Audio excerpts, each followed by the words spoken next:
अल्लाह, आज 3 दिन से मेरी बीवी हजरत फातिमा रजी अल्लाह ताला अन्हा और मेरे बच्चे हसन और हुसैन भूखे हैं।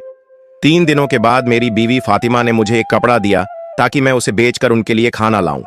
लेकिन अब ए अल्लाह, एक मजबूर बंदा मुझसे मदद मांग रहा है। अब मैं क्या करूं? क्या मैं अपनी बीवी और बच्चों के लिए खाना खरीदूं या इस फकीर को दूं? फिर हजरत अली रजी अल्लाह ताला अन्हु ने सोचा, अल्लाह ही मेरा सबसे बड़ा हाफिज रखवाला है। मैं इस फकीर को ये 6 दिरहम सदका कर देता हूं। यकीनन अल्लाह मेरे लिए बेहतर इंतजाम फरमाएंगे।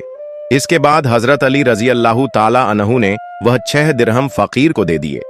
लेकिन इसके बाद हजरत अली रजी अल्लाह ताला अन्हु बेहद फिक्रमंद और परेशान दिल के साथ आगे बढ़ने लगे।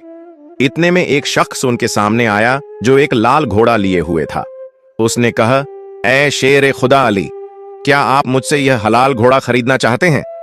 हजरत अली रजी अल्लाह ताला अन्हु ने कहा, भाई, मैं इसे कैसे खरीद सकता हूं?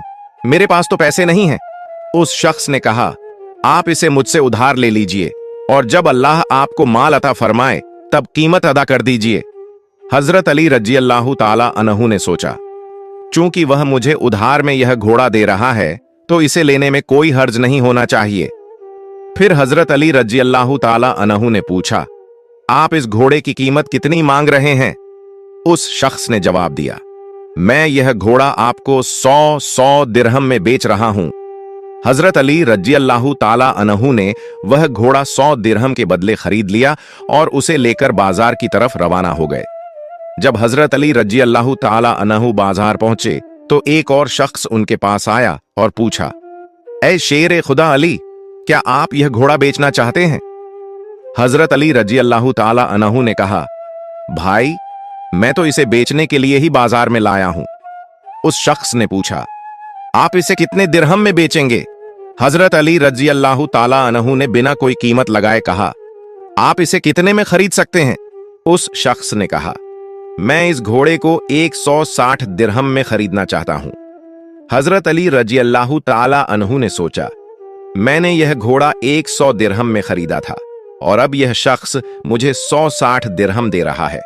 इसका मतलब है कि मुझे 60 दिरहम का मुनाफा हो रहा है। फिर हजरत अली रजी अल्लाह ताला अन्हु ने कहा, भाई, मैंने यह घोड़ा तुम्हें 160 दिरहम में बेच दिया। उस शख्स ने 160 दिरहम देकर वह घोड़ा खरीद लिया। अब हजरत अली रजी अल्लाह ताला अन्हु के पास 60 दिरहम बच गए। उन्होंने 6 दिरहम अल्लाह की राह में सदका किए थे और अल्लाह रब्बुल इज्जत ने उनके इस सदके के बदले 10 गुना बढ़ाकर 60 दिरहम उन्हें वापस अता कर दिए। फिर हजरत अली रजी अल्लाह ताला अन्हु ने उन 60 दिरहम से बहुत सारा खाना खरीदा और घर की तरफ रवाना हुए। जब वह बहुत सारा खाना लेकर घर पहुंचे तो हजरत फातिमा रजी अल्लाह ताला अन्हा ने उनसे पूछा, ए अली, मैंने तुम्हें जो कपड़ा बेचने के लिए दिया था उसकी कीमत से तो इतना सारा खाना खरीदना मुमकिन नहीं है। फिर तुमने इतना सारा खाना खरीदने के लिए पैसे कहां से पाए? पहले मुझे यह बात बताओ, फिर तुम घर के अंदर आ सकते हो। हजरत अली रजी अल्लाह ताला अन्हु ने कहा, फातिमा, तुम अच्छी तरह जानती हो कि तुम्हारा शौहर अली कभी भी किसी गलत तरीके से पैसा नहीं कमाएगा। मैंने जो पैसा कमाया है वह पूरे तौर पर हलाल और जायज तरीके से कमाया है। इसमें तुम्हें शक करने की कोई जरूरत नहीं है। लेकिन हजरत फातिमा रजी अल्लाह ताला अन्हा इस बात को समझने के लिए तैयार नहीं हुई। इस वाक़े के कुछ दिन बाद नबी पाक सल्लल्लाहु अलैहि वसल्लम ने हजरत फातिमा रजी अल्लाह ताला अन्हा को अपने दरबार में बुलाया और फरमाया, ए फातिमा, क्या तुम्हें याद है कि मैंने कुछ दिन पहले तुमसे कहा था कि एक लकड़हारे की बीवी